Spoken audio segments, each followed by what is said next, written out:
चलिए, तो हम लोग ने अभी तक क्या-क्या देखा था? तो हम लोग डिस्ट्रक्चरिंग देख लिए, जनरेटर फंक्शन क्या होता है वो देख लिए थे। उसके बाद हम लोग ने हाई ऑर्डर फंक्शन देखा, फिर हम लोग ने फर्स्ट क्लास फंक्शन को देखा। तो ये सब के सब जो है हाई लेवल कॉन्सेप्ट हैं एक्चुअली, तो थोड़ा केयर करके जाइए। और क्या है नेक्स्ट आज? तो जनरेटर फंक्शन क्या हो जाता है? नॉर्मल फंक्शन से अलग होता है, स्पेशल टाइप का फंक्शन, जो क्या करता है हमारे अनुसार हम उसे स्टॉप एंड एग्जीक्यूट कर सकते हैं। ठीक है? और हाँ, ये नेक्स्ट जो हमने उस दिन बात कर रहे थे, तो नेक्स्ट हम लोग जब सेट क्रिएट किए थे, तो वो सेट में भी हम लोग नेक्स्ट को यूज़ कर रहे थे। उस टाइम मैंने बताया था कि हम लोग बाद में देखेंगे उसको। तो यहाँ भी आपको नेक्स्ट यूज़ होता है। तो नेक्स्ट बहुत जगह आपको मिलेगा, जो क्या करता है आपका मेथड को मीन्स ड्राइव करने में, जो भी लूप होता है उसे वैल्यू निकालने में आपको हेल्प करता है। आप एक बार अगर आप देखिएगा जहाँ हम लोग सेट क्रिएट किए थे, तो सेट में भी आपको ये वहाँ पे भी बनता है। फिर हम लोगों ने देखा फर्स्ट क्लास फंक्शन। तो फर्स्ट क्लास फंक्शन क्या होता है कि जो फंक्शन एज ए पैरामीटर भी एक्सेप्ट करे फंक्शन को, रिटर्न भी हो और वेरिएबल में भी असाइन कर सके। तो 3 चीज़ यहाँ होता है, तब ये कहलाता है फर्स्ट क्लास फंक्शन। तो इसके एग्जाम्पल पे नहीं जाएँगे क्योंकि ऑलरेडी सेम टाइप का एग्जाम्पल किए हैं हम लोग। अब आते हैं नेक्स्ट बैबल। तो बैबल क्या होता है? ये छोटा-छोटा टर्म है जो एक्चुअली इंटरव्यू में पूछा जाता है और प्लस रियल टाइम में भी आपको जानना ज़्यादा बेहतर रहेगा। तो बैबल क्या है? तो बैबल एक ट्रांसपाइलर है, जो क्या करता है हमारे कोड को वन फॉर्म से दूसरे फॉर्म में कन्वर्जन करता है। लाइक क्या है transpiler that converts as JavaScript ES6 to plain old ES6। मतलब कोई ऐसा मतलब आपका ब्राउज़र जो है सपोज़ दैट ओल्ड है और वो सपोर्ट नहीं कर रहा है ES6 का फीचर, तो बैबल क्या करेगा उसे वो कन्वर्ट कर देगा। जो उससे क्या होगा कि आपका जो ब्राउज़र जो है वो समझने मतलब कोड को वो ईज़िली गेट कर लेगा। तो ये बाइबल काम करता है, तो जिसको हम लोग बोलते हैं ट्रांसपाइलर। जैसे हम लोग जब सैस लिख रहे थे, तो सैस का कोड HTML नहीं समझेगा, तो उसे क्या करना पड़ेगा, हमें कन्वर्जन करना पड़ेगा। और वो कैसे होता था? तो वहां पे हम लोग एक ट्रांसपाइलर इंस्टॉल किए, तो उसके हेल्प से, तो वही ट्रांसपाइलर का प्रोसेस ये बाइबल करता है। तो जनरली जब हम टाइप स्क्रिप्ट अगर कोड लिखते हैं, तो टाइप स्क्रिप्ट कोड जो होता है वो जावास्क्रिप्ट में कन्वर्ट करना पड़ता है। तो वो फिर वहां पे क्या होता है? ट्रांसपाइलेशन का प्रोसेस, जो क्या करेगा? बाइबल वहां पे आपको हेल्प करेगा। तो बाइबल वो एक तरह से टूल्स है जो कन्वर्जन करता है लैंग्वेज को एक फॉर्म से दूसरे फॉर्म में। ठीक है? Well all that latest feature of the JavaScript not supported by every browser yet, so someone needs to converting the part right. So Babel is here to transpile the latest JavaScript feature, ES6 feature. ये सब हमें करना नहीं पड़ेगा। क्या होता है कि जब हम कोई npm बेस्ड एप्लीकेशन जब करते हैं तो ऑटोमेटिक हमें वहां मिल जाता है। जब आप npm इंस्टॉल करते हैं नोड मॉड्यूल्स को, तो ऑटोमेटिक वहां इंस्टॉल हो जाता है, तो आपको कुछ करना नहीं पड़ेगा इसके लिए अलग से। हमें ये पता होना चाहिए कि बेबल होता क्या है, ये चीजें, इसलिए यहाँ पे थ्योरी टाइप का है। तो Babel comes with the package as an node module से। Installation can be done via npm। जब आप npm से करते हैं तो उससे भी होता है। तो ट्रांसपाइलर क्या है? तो ट्रांसपाइलर और सोर्स टू सोर्स कंपाइलर, ये क्या करता है? द टूल से that read source code written in one programming language and produce the equivalent code in another programming language. जैसे सैस मान के चलिए, सिंपल सैस में जो कोड हम लोग लिख रहे थे वो कन्वर्जन होके CSS में बनता था, तो वही है। तो व्हाट इज ट्रांसपाइलिंग देन? तो इट इज ए प्रोसेस। ट्रांसपाइलिंग क्या है? एक प्रोसेस है। और ट्रांसपाइलेशन क्या है? तो वही जो ट्रांस मतलब टूल हो गया ट्रांसपाइलेशन आप बोलिए तो। So it is a process of taking one language and convert it into another language. Like your transpile your JavaScript into type a script into JavaScript and slash into CSS. आपको यहाँ दो तरह का ट्रांसपाइलेशन यहाँ पे दिख रहा है। क्या है? एक जब टाइप स्क्रिप्ट का कोड को हम जावास्क्रिप्ट में कन्वर्ट करते हैं, और सेकंड सैस का कोड जो है CSS में कन्वर्जन हुआ।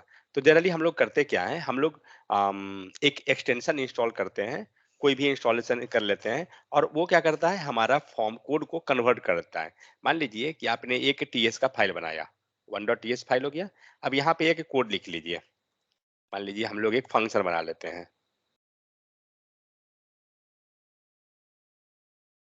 तो ट्रांस ये टाइप स्क्रिप्ट में क्या होता है? हमें टाइप देना पड़ता है। तो ये हो गया। फंक्शन को हम लोग कॉल कर लेते हैं। फाइन। तो ये हो गया। इसको सेव कीजिए। सेव करने पे आपको कुछ नहीं होने वाला है। इसका जावास्क्रिप्ट इक्विवेलेंट कहाँ बना वो नहीं पता है हमें। तो एक काम क्या है, आपके पास अगर ट्रांसपाइलर आप इंस्टॉल किए हुए रहिएगा, आप जैसे यहाँ पे हम लोग मेरे पास है, तो ये क्या करेगा, कंपाइल टू आउटपुट, मैं यहीं पे लाइव लाइव व्यू करता हूँ।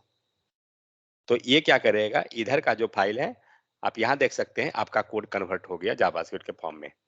ये जो कोड आया, ये एक्चुअली में जावास्क्रिप्ट है। क्यों? इसको कैसे हम समझ रहे हैं? क्योंकि यहाँ टाइप एसिड के केस में क्या है, हम लोग टाइप दे रहे हैं एनी, बट यहाँ पे जावास्क्रिप्ट में कोई टाइप नहीं आता है। तो ये कन्वर्जन हो जाता है। जैसे हम लोग सैस के केस में, जैसे ही सैस का फाइल हम इंस्टॉल करते थे, वो क्या होता था, हमारा कोड कन्वर्ट हो जाता था सैस का जो था वो सीएसएस में। तो वही प्रोसेस हमारा बैबल करता है। तो जब आप कोई भी रिएक्ट नोड नोड बेस्ड कोई एप्लीकेशन करते हैं, तो वहाँ ऑटोमेटिक आ जाता है, तो आपको कुछ साइड से करना नहीं पड़ता है।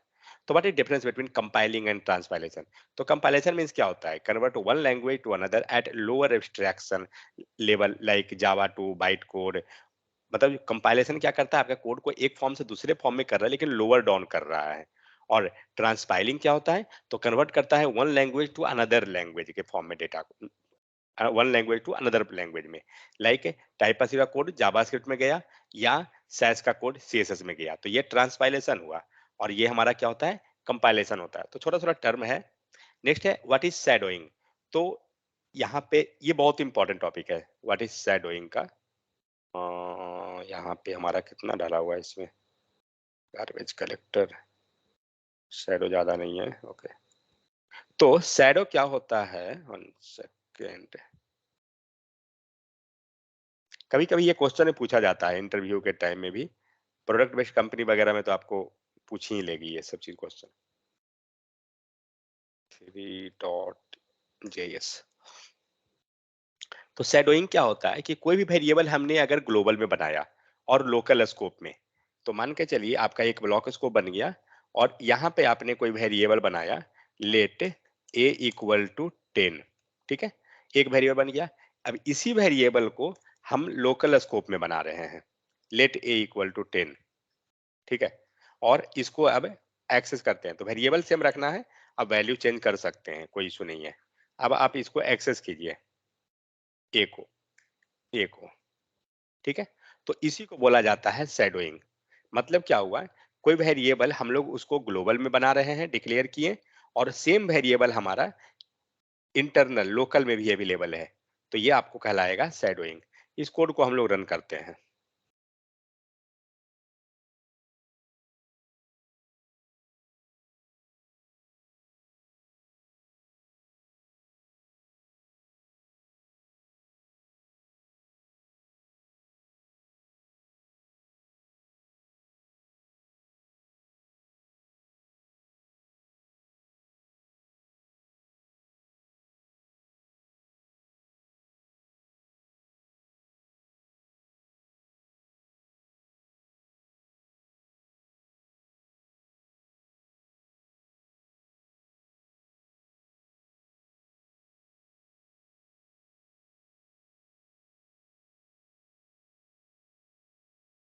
हम्म, तो अब क्या दे रहा है आपको, तो हमें यहाँ पे आ रहा है a इक्वल टू 34।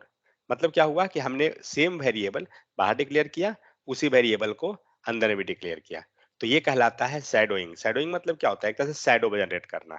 तो सीन क्या होता है, एक होता है इलीगल शैडो, शैडोइंग में ही आता है इलीगल शैडो, कि जो हम जिसका वेरिएबल को फिर से अंदर डिक्लेयर नहीं कर सकते हैं, तो वो चीज को।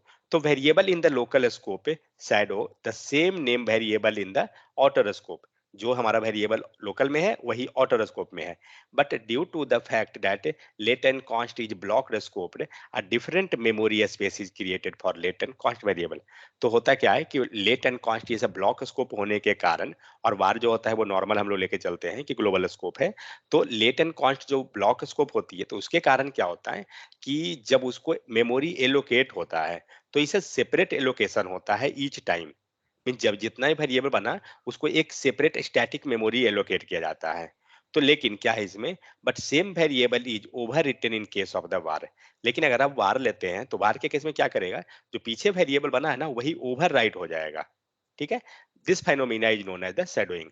तो आप इस फेनोमिना को क्या कहते हैं, हम लोग शैडोइंग बोलते हैं। मतलब अगर हम ओवरऑल इसका कंक्लूजन देखें, so variable declared with the same name in the outer scope and same is available in the inner scope, inner मतलब local scope, that phenomena is known as the shadowing. मतलब simple, जो variable हमारा बाहर में भी declare हुआ और अंदर में भी डिक्लेयर हो रहा है with same variable name and declaration type, तो ये शैडोइंग कहलाएगा। इलीगल शैडो किसको बोलते हैं? So shadowing a let variable with var type is not allowed and this is called the illegal shadow. जब अपने वेरिएबल को अगर बाहर में var कर दिया और अंदर में आप फिर से उसी वेरिएबल को आप लेट करके आ रहे हैं, तो इसको बोला जाता है इलीगल शैडो। देखते हैं आउटपुट वर्क कर रहा है?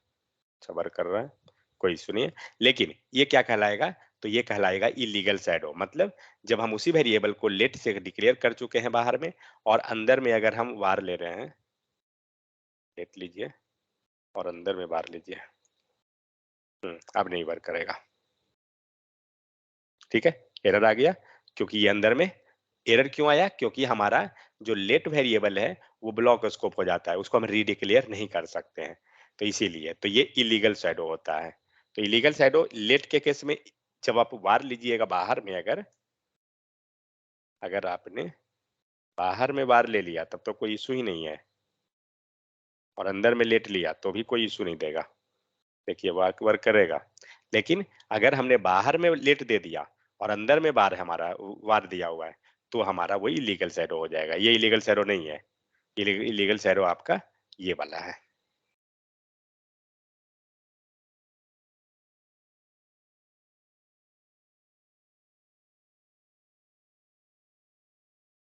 ILLEGAL, इलीगल, ये हो गया इलीगल शैडो, और ये कोई एरर नहीं देगा, वो चलेगा।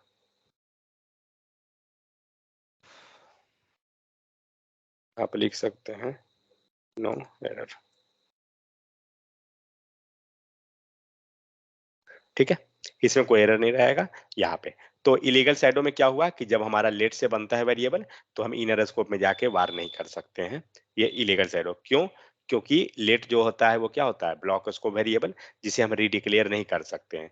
तो can not redeclare the block scope variable A, क्योंकि ए जो है ऑलरेडी मतलब आप रीडिक्लेयर करने जा रहे हैं। तो ये जस्ट इतना ही सा है शैडोइंग के बारे में, और इसमें कुछ खास नहीं है। लेकिन हाँ, कभी कभी क्वेश्चन इंटरव्यू में पूछ देता है शैडोइंग वगैरह, तो ये सब चीज को थोड़ा रखिए आइडिया। ये सब जितना भी है सभी इस टॉपिक, इस पार्ट में जितना ही मिल रहा है सब हाई लेवल टॉपिक है। जो आप कोई अच्छे लेवल का अगर इंटरव्यू दे रहे हैं तो वहां जरूर ये सब क्वेश्चन टच करेगा। तो ये सब होता है। नेक्स्ट है क्लोजर्स। तो क्लोजर्स यहीं पे लंबा चला है क्या? यहाँ नहीं है क्लोजर्स का ज्यादा, मैं यहाँ से हटा देता हूँ इसको। 1 सेकेंड। ठीक है, थोड़ा सा यहाँ देख लेते हैं, कोई इशू नहीं है। तो क्लोजर से होता क्या है? तो क्लोजर्स में जैसे ही आप कोई फंक्शन क्रिएट करते हैं, ये बहुत इंपॉर्टेंट टॉपिक है। आपको हम लोग इसको आगे भी देखेंगे, अलग से सेपरेट टॉपिक इसका है। तो क्लोजर्स में होता क्या है? जब भी आप फंक्शन क्रिएट करते हैं, ठीक है, ये क्या करता है? जैसे ही आप फंक्शन क्रिएट कीजिएगा आपका क्लोजर्स क्रिएट हो जाता है ऑटोमेटिक। मीन्स अब इसके अंदर अगर आपने कोई फंक्शन एक और क्रिएट किया, तो हम बाहर वाला फंक्शन को PARENT पेरेंट लिए, अंदर फंक्शन को चाइल्ड लेते हैं। ठीक है, अब क्या है, हमारे पास दो फंक्शन है, एक पेरेंट दूसरा चाइल्ड। चाइल्ड फंक्शन के अंदर क्या है, हम लोग यहाँ पे कॉल कर लेते हैं, रिटर्न कर देते हैं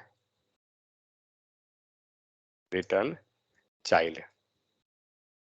ठीक है, हमने यहाँ से क्या किया, हमने चाइल्ड को रिटर्न कर दिया। अब देखिए यहाँ एक फंक्शन है ऑटर नाम का, ठीक है, ऑटर के अंदर एक फंक्शन है इनर नाम का, और ये क्या कर रहा है, जब हम ऑटर फंक्शन को कॉल कर रहे हैं तो ये इनर को यहाँ से रिटर्न करवा देगा। ठीक है, मतलब ये क्या करेगा, इस फंक्शन को ये कॉल करेगा दोबारा में, और ये इनर फंक्शन को यहाँ से रिटर्न करवा देगा। मीन्स पेरेंट फंक्शन जो होता है वो हमें इनर फंक्शन को रिटर्न करवाएगा। तो होता इसमें क्या है कि मान लीजिए कोई भी वेरिएबल आप यहाँ बना रहे हैं, लेट हमने लिया x=10, ठीक है, और यहाँ पे आप अगर console.log x कर रहे हैं, तो जब आप ये इनर फंक्शन को अगर कॉल कीजिएगा तो क्या होगा कि इनर फंक्शन अकेले बाहर नहीं आएगा। ये इनर फंक्शन अपने पेरेंट स्कोप के साथ आएगा। पेरेंट स्कोप मतलब ये पूरा जो एरिया देख रहे हैं इसको कहते हैं लेक्सिकल इन्वायरमेंट या पेरेंट स्कोप, या लेक्सिकल इन्वायरमेंट नहीं तो क्लोज, इसी को क्लोजर्स कहा जाता है एक्चुअली। ये जो एरिया बना इसी को क्लोजर्स कहते हैं। जहाँ पे क्या होता है कि पेरेंट, जब हम इनर फंक्शन को कॉल करेंगे बाहर में, तो हमारा पेरेंट स्कोप पूरा लेके वो चला आएगा, और हमें क्या होगा, वो पेरेंट स्कोप का पूरा जो भी प्रॉपर्टी हो, वैल्यू रहेगा, सब हमें मिल जाएगा बाहर में। तो मान लीजिए आपने अगर पेरेंट को कॉल किया, कंसोल किया हुआ है, रिटर्न हो रहा है कंसोल, ठीक है। तो अभी आपको क्या हुआ, कुछ नहीं मिल रहा है, क्यों? क्योंकि हमने क्या किया, पेरेंट को कॉल किया। आप इसको हटा दीजिए और अब देखिए क्या होता है। एक सेकंड, सोल्व करना पड़ेगा, रुकिए, इसको मैं वेरिएबल बना लेता हूँ।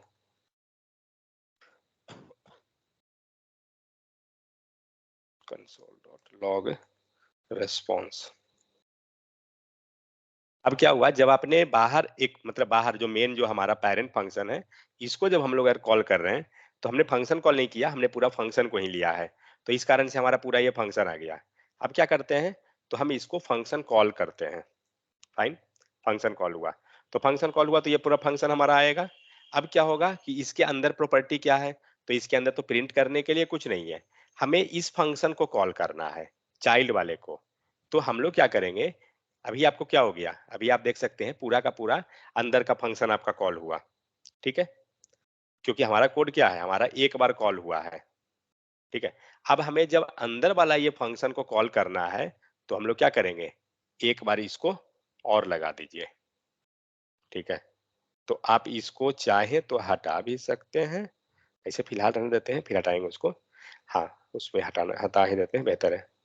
और ये जो हम लोग वेरिएबल लिए हैं ना, मतलब दो चीज है, रुकिए,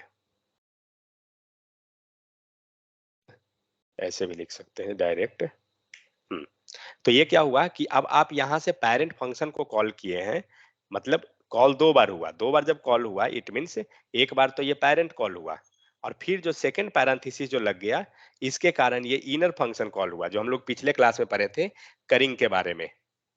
अगर जो नहीं किए हैं तो उनका बहुत अच्छी बात है। तो ये फंक्शन क्या हुआ कि जब दो बार हम लोग कॉल किए ना, तो ये एक्चुअली में पेरेंट फंक्शन कॉल नहीं हुआ, अंदर वाला फंक्शन कॉल हो गया है। मीन्स हमारा लास्टली कौन कॉल हो रहा है, तो इनर फंक्शन। और जब आप इनर फंक्शन दिखने के लिए है कि आप पेरेंट कॉल कर रहे हैं, लेकिन एक्चुअली में पेरेंट कॉल नहीं हो रहा है, इनर फंक्शन कॉल हो रहा है, क्योंकि आपने यहाँ दो बार लगा दिया पैरेंथेसिस। और जिसके कारण कंसोल में क्या हो रहा है, एक्स आ रहा है। जब ये एक्स को सर्च कर रहा है, तो एक्स इनर फंक्शन में है, चाइल्ड के अंदर है, लेकिन ये एक्स कहाँ पर है, तो एक्स पेरेंट में है। तो कहने का मतलब क्या होता है क्लोजर्स में, कि जब हम इनर फंक्शन को कॉल करते हैं, तो वो जब हमें रिटर्न मिलता है, वो अकेले नहीं आएगा, वो पूरे अपने पेरेंट स्कोप के साथ आएगा।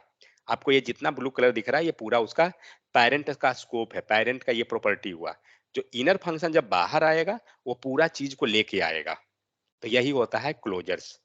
तो ये क्वेश्चन बहुत पूछता है इंटरव्यू में, जितना इंटरव्यू दीजिएगा सब में पूछेगा। सो थोड़ा सा इस पे हम लोग और भी जाएंगे डीप में, आगे हम लोग जब जाएंगे तो थोड़ा सा और टॉपिक इसमें कवर होगा। ये तो जस्ट यहाँ हिंट के लिए। तो क्लोजर्स क्या है, तो ये combination of function bundle together in closed with the reference of its surrounding state. और सराउंडिंग स्टेट को ही बोला जाता है लेक्सिकल इन्वायरमेंट। लेक्सिकल इन्वायरमेंट क्या हुआ, तो ये जो अंदर का जितना ये चीज है, ये सब के सब लेक्सिकल इन्वायरमेंट में आएंगे, मतलब कॉन्टेक्स्ट जिसको हम बोल सकते हैं। तो ये हमारा लेक्सिकल इन्वायरमेंट कहलाता है। और इसमें क्या होता है, that means each function in JS has access to its surrounding environment which includes variable and function। तो क्या होता है कि जैसे ही आप कोई फंक्शन बनाए हैं, तो उसके अंदर हो सकता है वेरिएबल हो, फंक्शन हो, कुछ भी हो सकता है। तो जब आप इनर फंक्शन को कॉल करते हैं, मीन्स फंक्शन के अंदर फंक्शन दूसरा फंक्शन है, तो जब इनर फंक्शन को आप कॉल कर रहे हैं, तो ये क्या करेगा, जो रिटर्न करेगा, ये अकेला नहीं करेगा, ये अपने पेरेंट के साथ आएगा, ठीक है। तो हमें फ्यूचर में भी क्या होगा ना, हमें वो वैल्यू मिल जाता है, वही चीज है, यहाँ वही लिखा हुआ है in the given code snippet. तो हाँ, दूसरा कॉल करने का तरीका, एक तो कॉल करने का तरीका ये था, ठीक है। दूसरा तरीका क्या है, दूसरा तरीका है आपका ये है कि आपने पहली बार कॉल किया, तो ये आपने सिर्फ ऑटर फंक्शन को कॉल किया, पेरेंट वाला फंक्शन हमारा कॉल हुआ। हम लेकिन चाह रहे हैं ये इनर फंक्शन को कॉल करना, क्या करेंगे इसमें, ये जो RES है इसमें एक और पैरेंथेसिस लगा दीजिए। आ रहा है 10? अनडिफाइन आ रहा है क्योंकि हम लोग अनडिफाइन कंसोल एक लिखे हुए हैं ना, इसीलिए ये हटा दीजिए। ठीक है? तो इस टाइप से जब एक एक बार और दे दिए हैं तो क्या हुआ, ये दोबारा में फंक्शन कॉल हो गया। इसी चीज को शॉर्टकट में हमने ऊपर लाइन में लिख दिया है, एक ही लाइन में। तो इससे क्या हुआ, अंदर का। अब कोई इसके अंदर भी कोई फंक्शन होता तो क्या करते हैं, एक बार और पैरेंथेसिस लगा देते। ये चला गया तीसरे लेवल का फंक्शन। तो इस टाइप से ये करिंग में हम लोग ने डिस्कस किया था।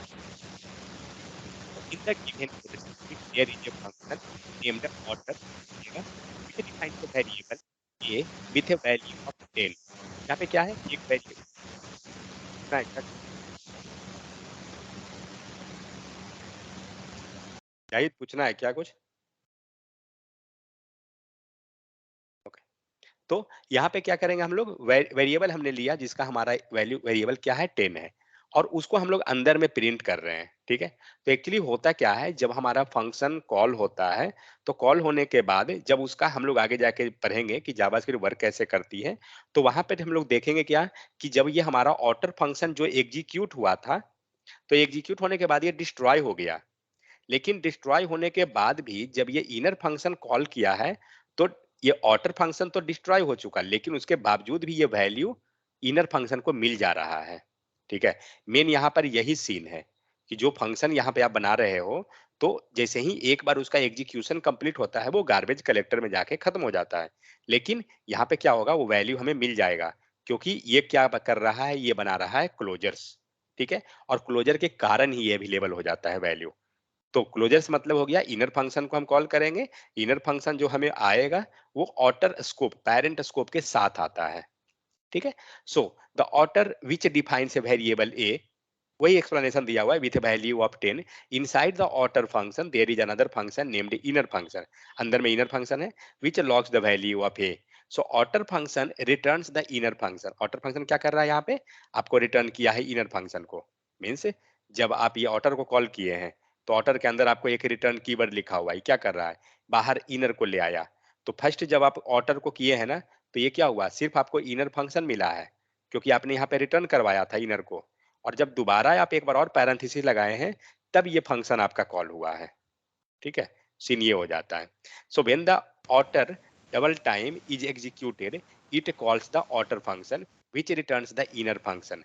जब दो बार कॉल किए तो इनर फंक्शन को एग्जीक्यूट करके बाहर निकालता है। Then the second pair of parenthesis immediately called the return inner function. ये क्या हो जाता है, जो सेल्फ कॉलिंग हम लोग बात करते हैं, उसी को बोलते हैं ना इमीडिएट कॉल।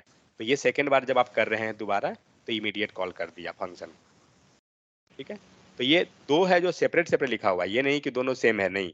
ये नीचे में दो बार कॉल किए, फर्स्ट बार जब हम कॉल किए तो हमारा इनर आएगा, सेकेंड बार जब कॉल कीजिएगा तो सॉरी, हाँ, सेकेंड बार जब कीजिएगा तो इनर एग्जीक्यूट होके आ जाएगा।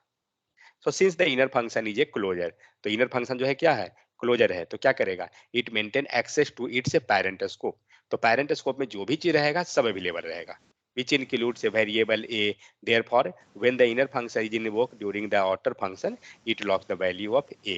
तो इसी कारण क्या होता है कि जब हम कॉल कर रहे हैं तो हमें इसका वैल्यू मिल जा रहा है एक से। हम लोग बात करते हैं कि लाइक लोकल में सर्च करेगा, नहीं मिलेगा तो वो पेरेंट में जाएगा, वो ठीक है। तो यहाँ पे वही सीन हो रहा है, क्या कर रहा है ये, और ये ग्लोबल एक क्लोजर्स फॉर्म कर रहा है, और क्लोजर्स फॉर्म करने के कारण ही वो वैल्यू को मेंटेन करके चलता है। ठीक है, नेक्स्ट है गार्बेज कलेक्टर। तो गार्बेज कलेक्टर क्या है, ये जावा में भी है। तो जब प्रोग्राम आप एग्जीक्यूट करते हैं और प्रोग्राम एग्जीक्यूशन के बाद क्या होता है कि उसका वर्क खत्म हो जाता है, तो वर्क खत्म होने के बाद वो डिस्ट्रॉय हो जाता है, वो आपका मेमोरी जो एलोकेट करता है वो फ्री कर देगा मेमोरी।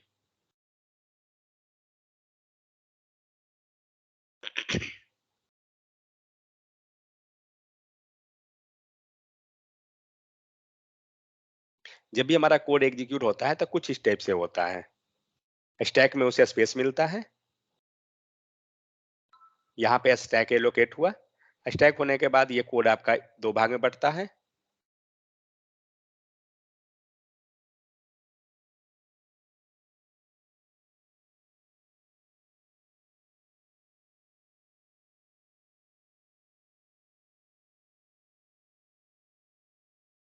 एक को बोलते हैं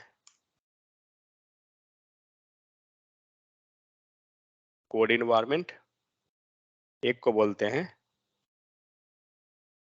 मेमोरी इन्वायरमेंट। कोई भी दोनों साइड में लिखिए, उसे कोई फर्क नहीं पड़ता है, लेफ्ट राइट चलता है, उसे कोई दिक्कत नहीं। मेमोरी इन्वायरमेंट, मेमोरी इन्वायरमेंट में सिर्फ वेरिएबल का मेमोरी एलोकेट किया जाता है। लाइक एक्स कोई वेरिएबल है, तो उसको मान लीजिए 10 मिला, 12 मिला, तो ये वेरिएबल मिलेगा।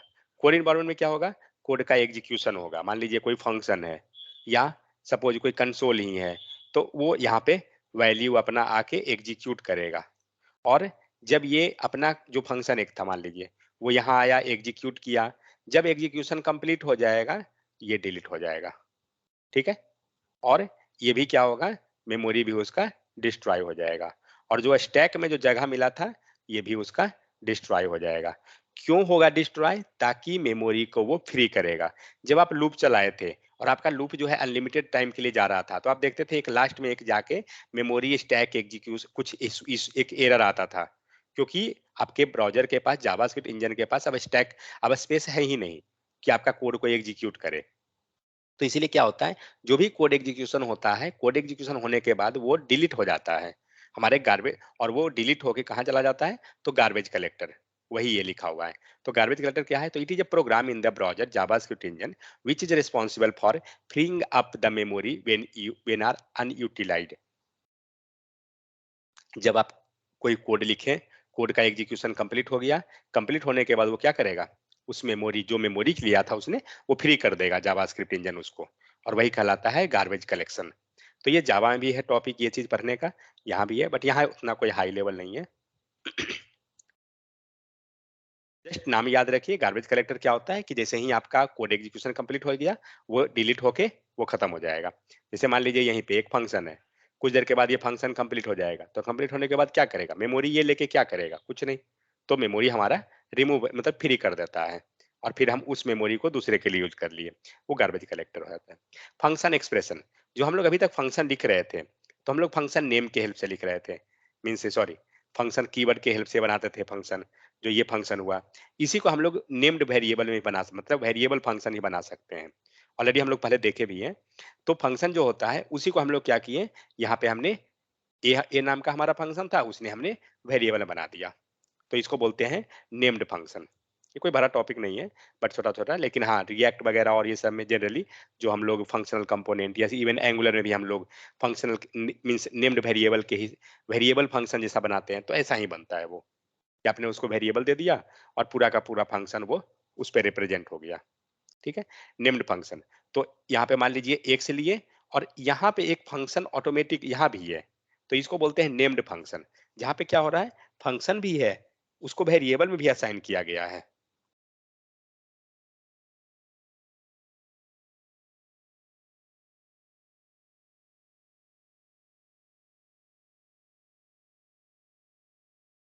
बना हुआ है। तो मान लीजिए यहाँ पे हमने अगर ले लिया एक्स, और हम कॉल कर रहे हैं, तो ए को हम लोग कॉल कर लेंगे। ठीक है, ये नॉर्मल जैसे हम लोग करते हैं वही चीज है, कोई अलग नहीं है। Same as function expression, but right hand side has got a name, मतलब जो राइट में जो है ना, इसको भी एक नाम दे दिया गया, लेकिन कॉलिंग जो हम करेंगे वो वेरिएबल से ही करेंगे। तो इसका उतना यूज नहीं होता है, बट हाँ इसका यूज होता है, जो वेरिएबल फंक्शन है, तो उसका हम लोग यूज करते हैं जनरली। अब ये जावास्क्रिप्ट इंजन होता क्या है, तो जो भी हम लोग कोड कुछ बना रहे हैं, ठीक है, तो वो क्या होता है कि आपके जावास्क्रिप्ट इंजन में ही सारा काम होता है उसका।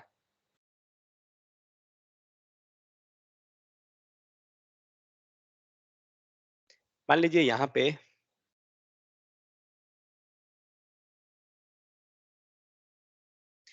हमने एक वेरिएबल बनाया, लेट एक्स इक्वल टू 10। ठीक है, उसके बाद हमने एक फंक्शन बनाया टेस्ट, फंक्शन के अंदर कुछ भी लिखेंगे चलेगा, उससे नहीं मतलब है हमें। उसके बाद हमने एक सेट इंटरवल बनाया।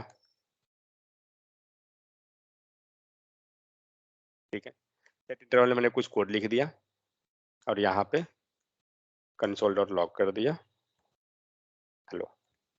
तो यहाँ पे जितना भी कोड है, ये सारा कोड डिस्ट्रीब्यूट होगा, कि किसका कौन है, इस टाइप से डिस्ट्रीब्यूशन किया जाएगा कोड का। तो मीन्स कौन कोड कौन एग्जीक्यूट करेगा, यहाँ पे हम लोग अभी जो जानते हैं, हमें नहीं मालूम है कि इसका नाम क्या है, नहीं है, बट एक्चुअली जो कोड होता है वो 2 तरह का होता है, हम लोग आगे पढ़ेंगे। एक होता है सिंक्रोनस, ठीक है? SYNCHRONOUS, हो सकता है स्पेलिंग मिस्टेक हो। सिंक्रोनस, और दूसरा होता है एसिंक्रोनस, SYNCHRONOUS, जो हम लोग मॉड्यूल 5 में पढ़ेंगे, पूरा का पूरा एसिंक्रोनस ही पढ़ेंगे। अभी हम लोग जितना भी पढ़ रहे हैं वो सिंक्रोनस है, वहाँ पे हम लोग समझेंगे दोनों के बीच का डिफरेंस। तो जितना भी कोड है, तो ये पहला कोड जो है, ये आपका है सिंक्रोनस कोड। मैं ऐसे लिखता हूँ इसको। ये जो कोड है फंक्शन, ये भी हमारा है सिंक्रोनस कोड। फंक्शन कॉल हुआ है, हटाइए इसको, कोई इश्यू नहीं है, सेम ही है। ये जो कोड है, ये है एसिंक्रोनस कोड, ठीक है? हम लोग वहां जाके समझेंगे कि सिंक्रोनस क्यों है, एसिंक्रोनस कैसे हुआ, दोनों को डिस्ट्रीब्यूट कैसे कर रहे हैं। तो ये जितना भी कोड है, जब सारा कोड आपका एग्जीक्यूट होना स्टार्ट हुआ, तो क्या है कि ऐसा नहीं है कि सारा का सारा कोड ब्राउज़र ही कर रहा है। एक्चुअली होता क्या है, जो हम लोग कोड लिख रहे हैं, तो कोड एग्ज़ीक्यूट कैसे हुआ? तो कोड को एग्ज़ीक्यूट करने के लिए हमने जावा सिर्फ कोड लिख लिया, इसको हम लोग रन भी करा दिए। चलिए यहाँ पे मैं एक कंसोल भी लिख लूँ, कंसोल टेस्टिंग FUNC, फाइन।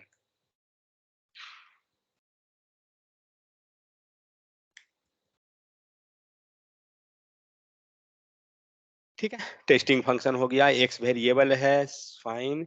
और हम लोग इसमें एक्स को प्रिंट भी कर लेते हैं लाकर एक्स। अब देखते हैं क्या होता है। अब देखिए तो क्या हो रहा है, यहाँ पे टेस्टिंग फंक्शन कॉल हो गया, उसके बाद 10 कॉल हुआ, उसके बाद यहाँ पे हेलो कॉल हो रहा है। एक काम हम लोग करते हैं,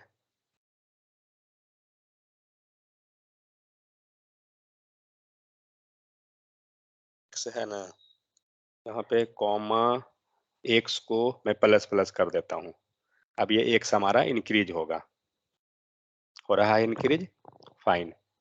अब यहाँ पे हमारे पास 3 तरह का कोड है, मतलब 2 तरह का, सिंक्रोनस और एसिंक्रोनस कोड। मैं ये कोड को सबसे ऊपर लेके जाता हूँ, दिख रहा है आपको?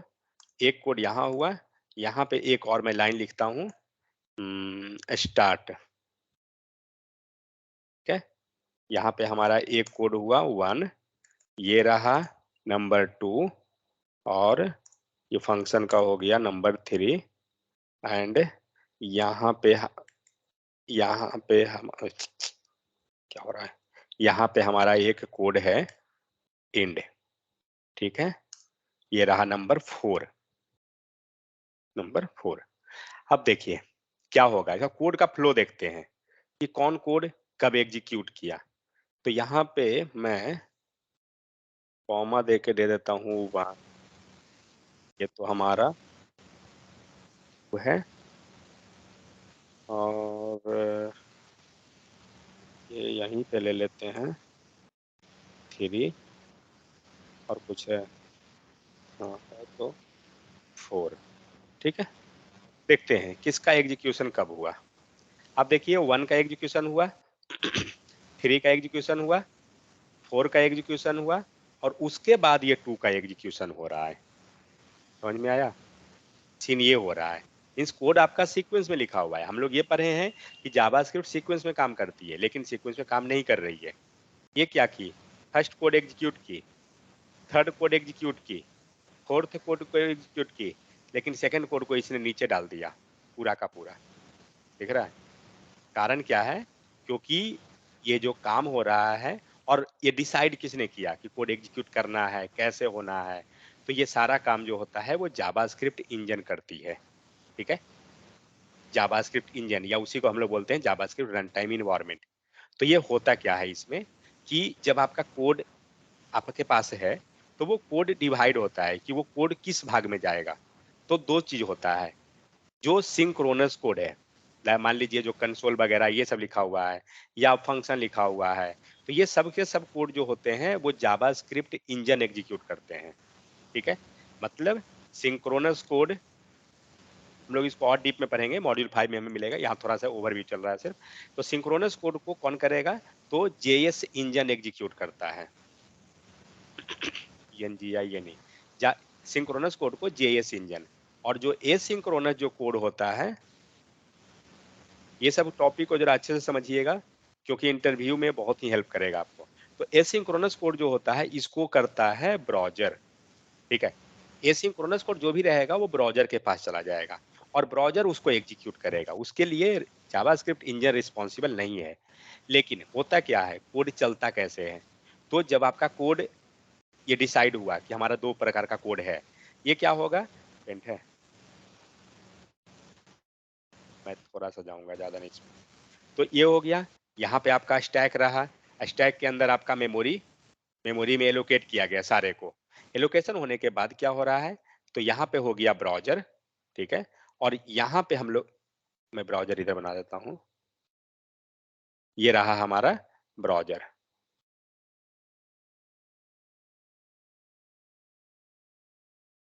हम लोग मॉड्यूल 5 में उसको देखेंगे अच्छे से कि कैसे-कैसे वो क्या होता है, नहीं होता है। और ये रहा है आपका जेएस इंजन, ठीक है? तो होता क्या है एक्चुअली, जो कोड यहाँ पे आया है, मान लीजिए एक फंक्शन है जो स्टैक में आया, फाइन। ये क्या किया, तो ये चेक किया कि हमारा कोड एसिंक्रोनस है या सिंक्रोनस। तो जावास्क्रिप्ट इंजन करेगा सिंक्रोनस को और ब्राउज़र करेगा एसिंक्रोनस को, ठीक है? तो जैसे ही अगर इसको मिला सिंक्रोनस कोड, ये जाएगा जावास्क्रिप्ट इंजन के पास, इसको देगा, एग्जीक्यूट करेगा। एग्जीक्यूट करने के बाद यहाँ पे,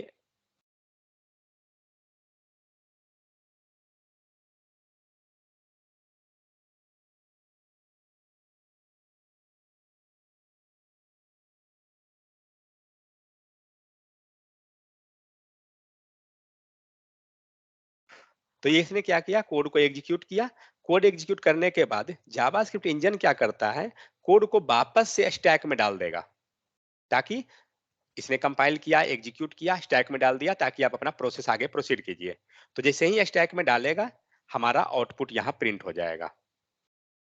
जो आपका आउटपुट प्रिंट हुआ, फर्स्ट लाइन एग्जीक्यूट हुआ, उसके बाद सेकंड लाइन को लेगा, स्टैक में उठाएगा, स्टैक से उठाने के बाद फिर से कोड, सेकंड लाइन में जो कोड है स्टैक में जाएगा, और स्टैक का कोड फिर से गया कहाँ पे, जावास्क्रिप्ट इंजन के पास, चेक किया सिंक्रोनस या एसिंक्रोनस, इसके पास गया, ये फिर से वापस कंप्लीट होने के बाद इसको दे देगा स्टैक को, और पीछे का जो हुआ था ना कंप्लीट, वो डिलीट हो जाएगा, क्योंकि उसका काम हो चुका, वो गार्बेज कलेक्टर के पास चला गया, डिलीट होके वो फ्री कर देगा स्पेस को। इसी टाइप से फिर क्या हुआ, सेकेंड लाइन का कोड हमारा जो था, सेट इंटरवल है। सेट इंटरवल क्या होता है, ब्राउज़र नहीं काम करता है। ये हटाइए पूरा कोड को। ओ,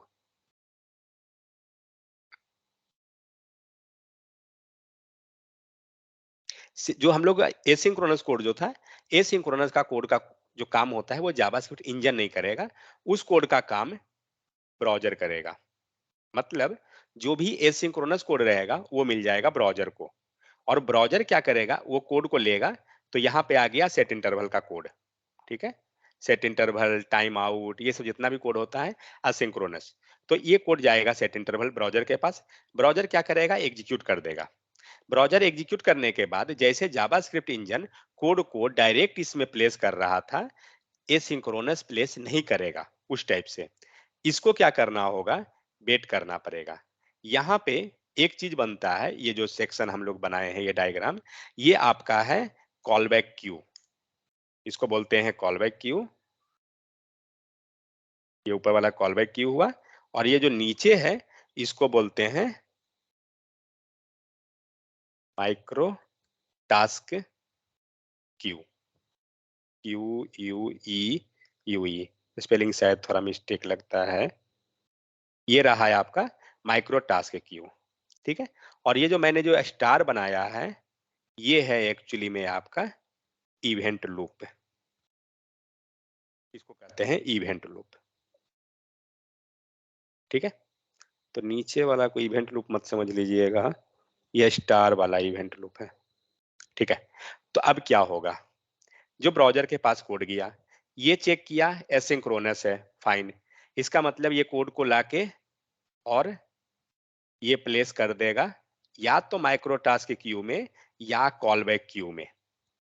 मतलब ये दोनों किसी में भी रख सकता है, लेकिन उसमें भी कोड रखने का एक तरीका है। अगर कॉलबैक क्यू है, सेट इंटरवल है, तो वो कॉलबैक के अंदर जाएगा, और अगर कोड आपका प्रॉमिस है, ठीक है, प्रॉमिस हम लोग आगे पढ़ेंगे क्या होता है, अगर कोड प्रॉमिस है तो जाएगा माइक्रो टास्क क्यू में। ये होता है। तो ब्राउज़र ने काम कंप्लीट कर लिया था, कोड लाके कॉलबैक क्यू में दे दिया या माइक्रोटास्क क्यू में दे दिया, यहाँ दिया। ये इवेंट लूप क्या करेगा, ये इवेंट लूप आपको स्टैक को चेक करेगा कि क्या स्टैक में कोई काम चल रहा है। मान लीजिए कोई बहुत बड़ा फॉर लूप आपने लगा दिया है और वो चलता चलता जा रहा है, ठीक है? तो जब तक फॉर लूप कंप्लीट नहीं होगा, तब तक आपका एसिंक्रोनस का जो कोड था, कॉलबैक क्यू और माइक्रोटास्क क्यू नहीं जाएगा। तो जब ये नॉर्मल जावास्क्रिप्ट इंजन का कोड जब एग्जीक्यूट होके कंप्लीट हो जाएगा, स्टैक फ्री है, तब आएगा बारी सिंक्रोनस एसिंक्रोनस कोड का, जो ब्राउज़र ने काम किया था। अब ये इवेंट लूप आपको चेक कराएगा। इवेंट लूप ये दोनों को बताएगा कि हमारा कॉलबैक सॉरी, हमारा जो स्टैक है, ये स्टैक फ्री है। ठीक है? तो एक इवेंट लूप आपको बताएगा कि ये स्टैक फ्री है। जैसे ही इसको स्टैक फ्री मिलेगा, ये दोनों कोड क्या करेगा? अपना-अपना कोड को उसमें रखने जाएगा, स्टैक के अंदर। लेकिन ये दोनों के पास भी एक प्रायोरिटी है कि पहले कौन जाएगा। तो पहले जाता है प्रॉमिस का कोड, माइक्रो टास्क का। तो माइक्रो टास्क के अंदर अगर कोई कोड है, तो सबसे पहले ये जाके रखेगा उसमें, इवेंट। और जैसे ही फिर से स्टैक फ्री हुआ, तो फिर से इवेंट लूप आपको इन्फॉर्म करेगा और इस बार कॉल बैक क्यू जाके कोड अपना रखेगा। तो वही इसीलिए जो एसिंक्रोनस का जो कोड है वो लास्ट में आपको आउटपुट देगा, चाहे तो लाइन आप कहीं कहीं भी लिखिए। इसीलिए अगर आप कोड को देखिए, जो हम लोग ने लिखा कोड, लाइन नंबर 2 पे हमारा ये कोड लिखा हुआ है, लेकिन फिर भी ये क्या कर रहा है, ये लाइन नंबर 2 में नहीं आ रहा है, ये सबसे लास्ट में आपको आउटपुट दे रहा है। क्योंकि इतना देर तक जावास्क्रिप्ट इंजन का जो कोड था वो एग्जीक्यूट हुआ, और जावास्क्रिप्ट इंजन कोड एग्जीक्यूट होने के बाद जब स्टैक हमारा फ्री हुआ, तो इवेंट लूप ने उसको इन्फॉर्म किया, callback Q and micro task Q को, और ये दोनों ने डिसाइड किया कि हमारे पास कौन कोड है। कॉलबैक क्यू के पास अगर कॉलबैक कोड है तो वो जाके रखेगा, माइक्रो टास्क अपना रखेगा। लेकिन माइक्रो टास्क के पास हाई प्रायोरिटी होती है प्रॉमिस के कारण, इसलिए माइक्रो टास्क पहले जाता है। लेकिन यहाँ माइक्रो टास्क की कोड नहीं है, इसलिए हमारा कॉल बैक कोड गया पहले, समझे? तो ये पूरा फ्लो है जावास्क्रिप्ट इंजन का। तो हम लोग इसको ये मॉड्यूल 5 में और भी देखेंगे डीपली। बट जावास्क्रिप्ट इंजन के बारे में हमने बताया कि जावास्क्रिप्ट इंजन होता क्या है, उसी को बोलते हैं जावास्क्रिप्ट रन टाइम इन्वायरमेंट। ठीक है? तो ये कुछ कुछ उसका कंपोनेंट है। तो यहाँ पे आपको ये दिख रहा है डायग्राम में कि जावास्क्रिप्ट इंजन, यहाँ पे हार्ट ऑफ द जावास्क्रिप्ट दे रहा है, API to connect to outer environment, ये सब हो गया, micro task queue, callback queue, event loop, ये सब है। तो कभी कभी क्या होता है ना कि क्वेश्चन पूछा जाता है कि लाइक कि अगर हमारे पास जनरली क्वेश्चन क्या करेगा इंटरव्यू में, इस टाइप का आपको इस टाइप से दे दिया गया, अब इसका आपको आउटपुट मतलब पूछेगा, तो आप क्या दिमाग लगाइएगा कि लाइन नंबर 1 एग्जीक्यूट किया, लाइन नंबर 2 एग्जीक्यूट किया, लाइन नंबर 3 एग्जीक्यूट किया और लाइन नंबर 4 एग्जीक्यूट किया। बट एक्चुअली ऐसा नहीं है। सीन क्या है? ये है एसिंक्रोनस का कोड। ये जाएगा सबसे लास्ट में, ठीक है? मतलब यहाँ पे सीक्वेंस पूछने का तरीका उसका यही चीज़ होता है। इसीलिए ये चीज़ को पूछा जाता है। तो उसका कहने का मतलब होता है जब कोड आता है कि लाइक कॉलबैक और माइक्रो टास्क में, तो फिर पूछा जाएगा कि वो डिसाइड कैसे हुआ? तो वो डिसाइड हुआ इवेंट लूप के कारण। तो ये सब के लिए क्या है कि आप जब थोड़ा डीप में जाते हैं जावास्क्रिप्ट में, तो आपको ये सब चीज़ के बारे में पता चलेगा। वरना ऊपर-ऊपर से तो फिर टॉपिक हो गया कवर। तो जो कोड हमारा एग्जीक्यूट होता है वो कितने प्रकार का होता है, क्या-क्या प्रोसेस उसमें होता है? तो पहला प्रोसेस होता है पार्सिंग का। मीन्स जब आपने कोड लिखा, तो पहले उसको पार्स किया जाएगा कि कुछ एरर है, क्या है? उसके बाद होता है कंपाइलेशन का प्रोसेस, और उसके बाद होता है एग्जीक्यूशन का प्रोसेस। ये 3 स्टेप के बाद ही आपका कोड आउटपुट शो करता है। ऐसा नहीं है कि हमने कुछ कोड लिखा और हमारा आउटपुट आ गया, नहीं। तो पार्सिंग क्या करेगा, in this phase code is broken down into array of a token. The syntax parser takes the array of token and convert into the AST abstract syntax tree. मतलब code को आपको लेके उसको ब्रेक किया जाता है स्मॉल स्मॉल पार्ट में, और फिर एरर वगैरह वहां पे फाइंड आउट किया जाएगा। कंपाइलेशन क्या करेगा, AST is passed to compilation phase.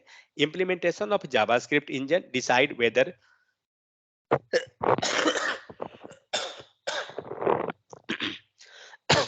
JavaScript is interpreted or compiled language. JS engine can be used interpreter along with the compiler to make it JIT compiled language. तो होता क्या है, यहाँ से हमने एरर को फाइंड आउट कर लिया, उसके बाद कंपाइलेशन का फेज आता है। तो कंपाइलेशन दो तरह का होता है, एक होता है JIT, दूसरा होता है AIT। इंटरव्यू में ये बहुत पूछा जाता है आज के टाइम में कि कंपाइलेशन प्रोसेस क्या होता है।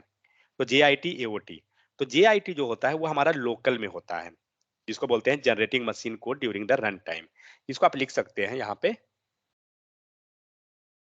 Local environment, local environment side आप लिख सकते हैं। ठीक है, तो ये जो होता है जीआईटी में लोकल में होता है। एओटी क्या होता है? ये होता है ahead of time। In this compiler will take piece of code which is supposed to execute later, मतलब कोड जो होता है वो हमारा बाद में जाके एग्जीक्यूट करेगा। तो इसको हम ओवरऑल अगर हम बात करें यहाँ पर, तो एओटी जो होता है वो प्रोडक्शन इन्वायरमेंट पे होता है। मीन्स आप अपने वेबसाइट को डिप्लॉय कर रहे हैं सर्वर पे, ठीक है।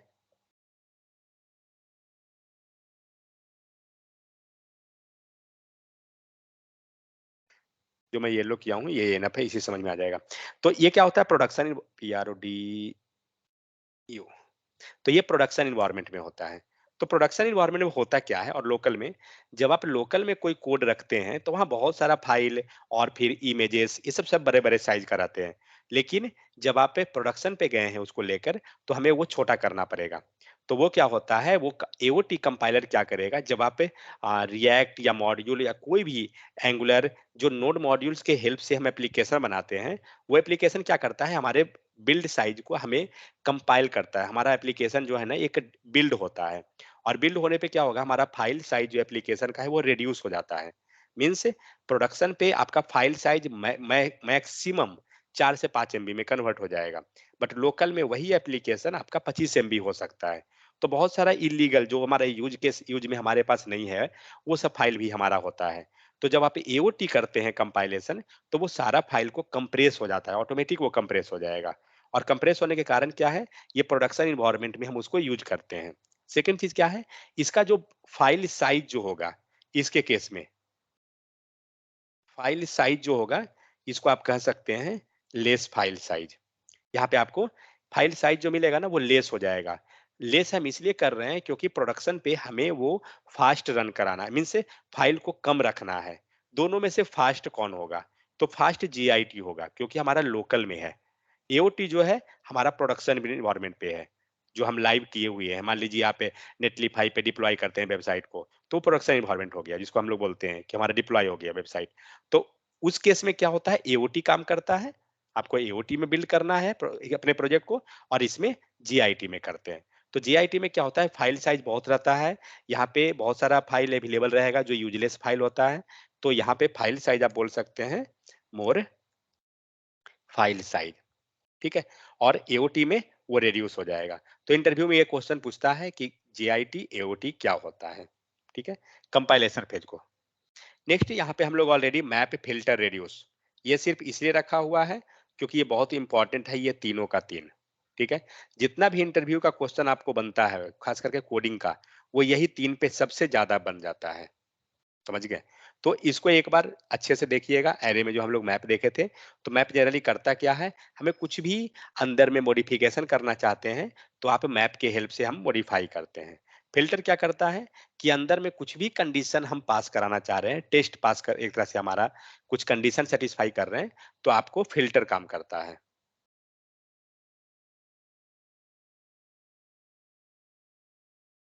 फिल्टर काम करेगा कब, जब कंडीशन सेटिस्फाई होता है। और रेड्यूस क्या करता है कि सिंगल फॉर्म में डेटा में आपको वो रेड्यूस कर देगा। मीन्स मर्ज करने, जब भी आपका अगर कोई ऐसा सिचुएशन है कि हमें डेटा को मर्ज करवाना है सिंगल में, तो आप रेड्यूस को लीजिएगा। तो यहाँ पे जस्ट उसको ओवरव्यू के लिए रखा हुआ है, पहले हम लोग ऑलरेडी पढ़े हैं। नेक्स्ट हमारा है डिबॉन्सिंग एंड थ्रोटलिंग। तो ये भी बहुत ही इंपॉर्टेंट है। इसमें क्या होता है कि जब आप यहाँ पे नीचे इमेज आपको दिख रहा है, यहाँ पे आप ABCD लिख रहे हैं, ठीक है? और जैसे ही लिख रहे हैं, ये क्या हो रहा है, नीचे में प्रिंट कर रहा है। एक तरीका ये है। दूसरा तरीका क्या होता है, तो यहाँ पे क्या हो रहा है कि number of times event fired, ये दिखा रहा है कि कितना बार यहाँ पे आपको इवेंट फायर किया जा रहा है। एक सेकंड रुकिए।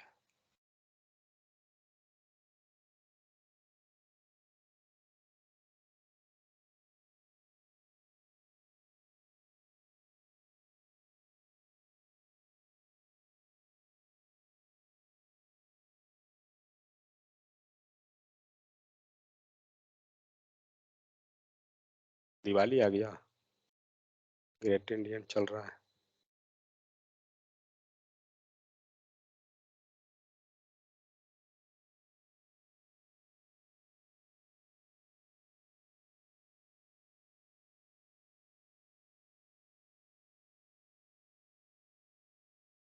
कहाँ गया इसका सर्च वाला?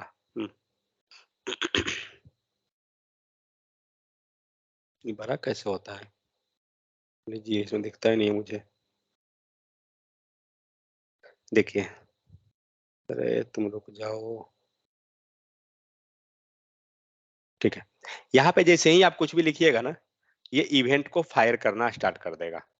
ठीक है? ये तो हिट करते जा रहा है वेबसाइट को। हिट। जैसे ही आप अगर यहाँ कुछ बनाते हैं, ये आपको सर्च करना स्टार्ट करेगा।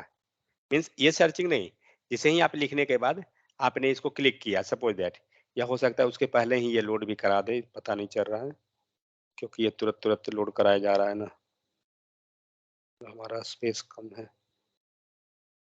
देखते हैं, कहीं दिखा दिया इवेंट तो हो जाएगा।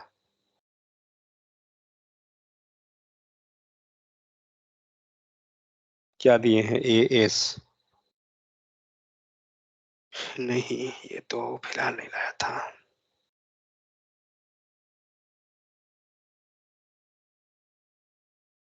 मुश्किल हो जाएगा यहाँ से देखना। तो जब आपने ए एस आर 3 वर्ड यहाँ पर से डाला, ये क्या हुआ, यहाँ से 3 वर्ड को लेके और वो सर्च करने के लिए जाएगा। इतना ज़्यादा ये हिट ही कर रहा है कि पता नहीं चला। हाँ, ये रहा। तो हमने जो कीवर्ड डाला था एएसआर, ये लिया और डेटा को सर्च करने गया। ठीक है? क्या मिला इस पे? देखिए, कुछ भी मिला? पता नहीं, कुछ-कुछ मिल गया प्रोडक्ट इसको तो। तो जो भी है, तो होता क्या है कि 2 तरीका होता है। ये कहाँ से आया? उसके एपीआई से आया। ठीक है? लेकिन सर्च करने का 2 तरीका है। क्या है? एक, आप वेट कर रहे हैं और उसके बाद आप ये 4 रोटी।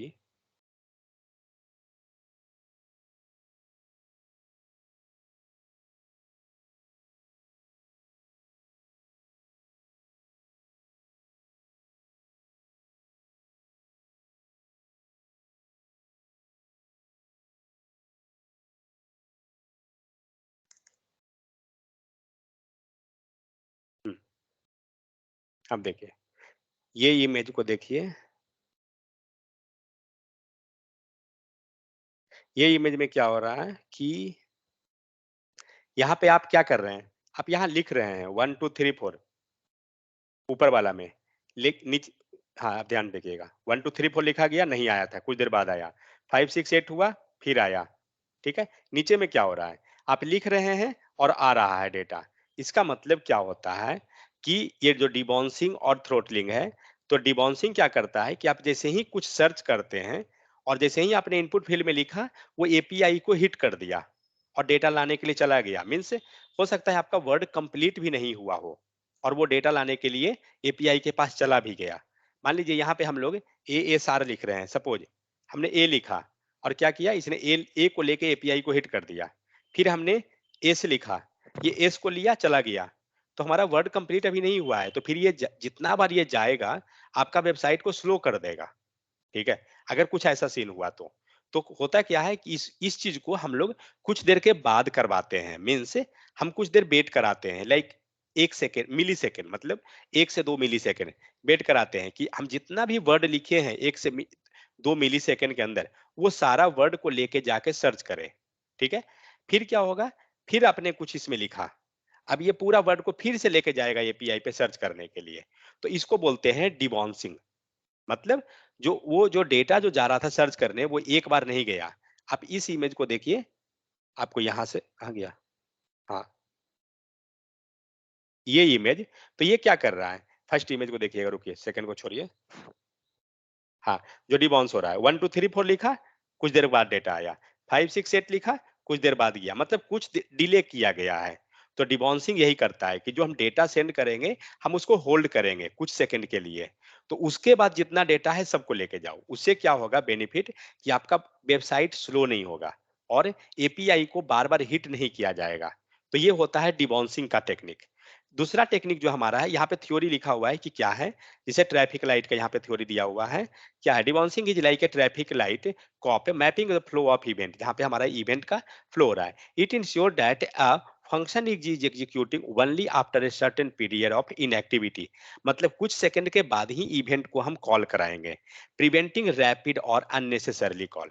जिससे हमारा एपीआई या उस कोड को जो बिना मतलब का जो बार-बार कॉल होगा ना, उससे हम बचेंगे। Imagine a user typing A auto complete search bar. आप कोई वैसा ऑटो कंप्लीट सर्च बार को लिख रहे हैं और क्या हो रहा है कि जल्दी-जल्दी वो लिखते जा रहे हैं और वो आपका कॉल होते चला जा रहा है। So without debouncing every keystroke will trigger a search. जब आपके पास डिबॉन्सिंग अगर नहीं रहेगा ना, तो क्या होगा कि आपका हर एक सर्च पे आपने पहला लेटर सर्च किया, डेटा हिट किया, ऑटो कंप्लीट दिखा रहा है ना। सेकंड दिया, ऑटो कंप्लीट दिखा रहा है। थर्ड दिया, ऑटो कंप्लीट। बट हमने पूरा किया कहाँ है? हमारा कंप्लीट नहीं हुआ है। सपोज हमने एक मोबाइल सर्च किया, आपने जैसे ही लिखा ऑटो कंप्लीट देने लग गया। क्यों ये पीआई को हिट कराएंगे? तो कुछ देर के बाद उसको हम कॉल कराएंगे। यही चीज आपको ये इमेज में यहाँ दिख रहा है। ये क्या हो रहा है कि जो डिबॉन्स का है वो कुछ देर के बाद आता है। ठीक है, तो इससे हमारा वेबसाइट स्लो नहीं होता है, परफॉर्मेंस हमारा सही रहता है। तो ये होता है डिबॉन्सिंग के टेक्निक में। थ्रोटलिंग क्या होता है? आप यूट्यूब को सर्च ओपन कीजिएगा और यूट्यूब में क्या देखिएगा कि जब आप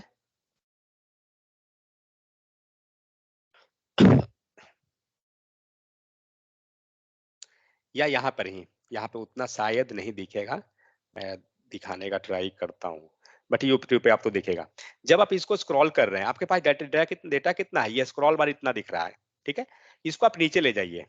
डेटा आया, यहाँ देख रहे हैं क्या, डेटा आपका लोड हो रहा था अभी तक। अब नीचे जाइए, डेटा फिर से लोड करा था। अगर ये नीचे डेटा होता तो यूट्यूब में जाइएगा, आप कोई प्लेलिस्ट को ओपन कीजिए और देखिएगा क्या कि जब आप उसको क्लिक करते हैं ना, तो इधर में ये जो स्क्रॉल बार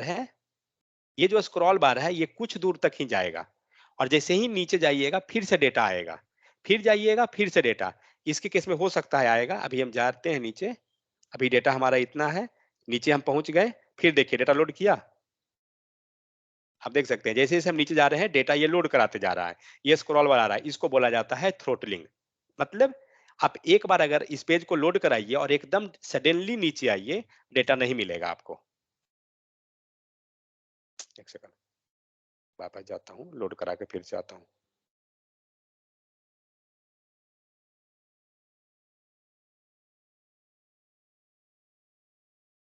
ठीक है, अब एकदम जाते ही नीचे तुरंत देखिए डेटा अभी तक ये लोड ही करा रहा है। ठीक है, तो इस टाइप से क्या होता है ना, ये है थ्रोटलिंग का कॉन्सेप्ट। जहां पे क्या होता है कि जैसे जिससे आप नीचे जाइएगा वो डिटेक्ट करते जाएगा आपके स्क्रीन साइज वगैरह जो भी हमारा है, जैसे जैसे तब वो प्रोडक्ट। ये स्क्रॉल बार को सिर्फ केयर कीजिए, आपका स्क्रॉल बार जो है खुद से नीचे जाने पे टच जैसे ही होते रहेगा, आपका वो फिर से डेटा लोड कर देगा। अभी यहाँ पहुंचा है, नीचे देखिए टच हो रहा है, नीचे टच होगा, फिर डेटा लोड कर दिया, फिर ये नीचे टच होगा, फिर लोड कर देगा डेटा। मतलब नीचे टच होने के पहले वो डेटा लोड करा दे रहा है। समझे? अब डेटा खत्म हो गया, अब लोड नहीं होगा। तो इसको बोला जाता है थ्रोटलिंग का कॉन्सेप्ट। मतलब क्या हुआ, हम बिना मतलब का वन टाइम में 1000 रिकॉर्ड नहीं लोड कराएंगे। हम सिर्फ उतना ही रिकॉर्ड को लोड कराएंगे जितना यूजर को पहले दिखना। एक चीज जस्ट कॉमन सेंस लगाइए, आप मान के चलिए ये पेज पे आए हैं, तो ऐसा थोड़ी है कि आप अचानक से एकदम नीचे ही मेरा प्रोडक्ट देखने चले जाइएगा। नहीं देखिएगा।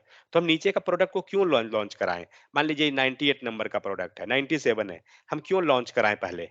कोई बेनिफिट नहीं है, क्यों दिखाने जाएँगे? उससे अच्छा क्या है कि हम लोग जब शुरू में गए, मान लीजिए 51 नंबर प्रोडक्ट दिख रहा है, यूजर स्क्रॉल करते जाएगा, कुछ देर के बाद उसको नीचे का डेटा चाहिए, तो उसपे हम क्या कर रहे हैं? थ्रॉटलिंग यूज़ कर लेंगे। तो ये जैसे ही हम थ्रॉटलिंग में क्या होता है कि वो स्क्रीन का इसको साइज़ देख लेता है, कि विड्थ को, कि देख लिया कि जैसे ही ये लाइक बॉटम से 400 पिक्सल ऊपर है, डेटा लोड करा दीजिए। फिर से एपीआई को हिट कर दिया गया, एपीआई को फिर से कॉल कर दिया गया। तो क्या होगा? डेटा लोड कर देगा वो। तो इसको बोलते हैं थ्रॉटलिंग का कॉन्सेप्ट। ठीक है? तो ये डिबॉन्सिंग एंड थ्रॉटलिंग आपके वेबसाइट को अच्छा परफॉर्मेंस देने में सबसे मेजर रोल प्ले करेगा। ठीक है? तो इसका कोड यहाँ पे दिया हुआ है। एक बार आप देखिएगा कि किस टाइप से है। तो क्योंकि हम लोग इस पे सिर्फ थ्योरी पे जाएँगे, कोडिंग पे जाएँगे तो वो बहुत ही डीप जाता जाएगा, तो इसलिए। तो एक बार इसको देखिएगा, इसको पढ़िएगा खुद से कि थ्रॉटलिंग और ये सब क्या होता है, क्योंकि ये सब इंटरव्यू में बहुत हाई लेवल में पूछा जाता है। यहाँ पे आप देख सकते हैं कि क्या हो रहा है, सारा चीज़ एनिमेटेड है, कोड भी सब कुछ है। एक बार आप खुद से एक बार ट्राई करके देखिएगा इसको।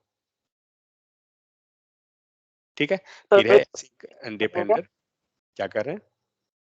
इसको मॉन्टिंग भी कहते हैं क्या? क्या आवाज नहीं आ रहा है आपका? मॉन्टिंग कहते हैं इसको, मॉन्टिंग। किसको मॉन्टिंग कहते हैं? इसको? डिबॉन्शिंग को भी मॉन्टिंग भी कहा जाता है क्या? नहीं नहीं, मॉन्टिंग नहीं कहते हैं। मॉन्टिंग वो तो जावा के रिएक्ट का लाइफ साइकिल हुक का वो पार्ट है। कंपोनेंट माउंट, कंपोनेंट डिमाउंट शायद होता है जो। यस। मुझे नहीं, मुझे लगता है नहीं, मॉन्टिंग इसको नहीं बोलते हैं।